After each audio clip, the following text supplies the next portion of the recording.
शहर में आ जा।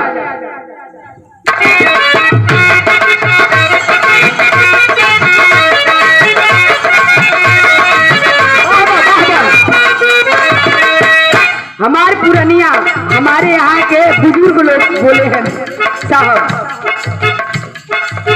कहावत लोग कहते साहित्य से सुधार भला, कहावत लोग कहते साहित्य से सुधार भला, काम अगर बन जाए तो बाभन से कमार भला।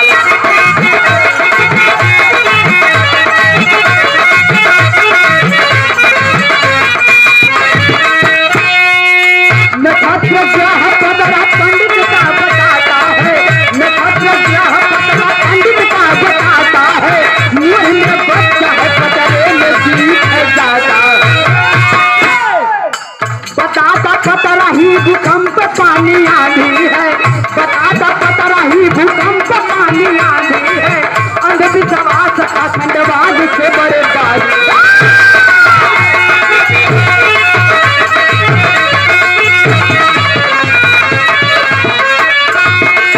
लगन की तू भसाई तो धीरे खाए पकड़े से, लगन की तू भसाई तो धीरे खाए पकड़े से, सुबह मुहूर्त भी बता न पाए पकड़े से।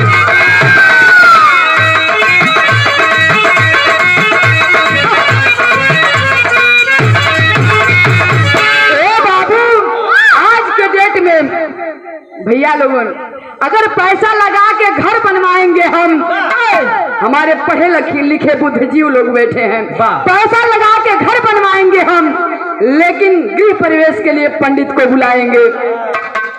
पैसा लगा के शादी करेंगे हम, पतरा दिखाने के लिए पंडित के पास जाएंगे। पंडित ने क्या कहता है,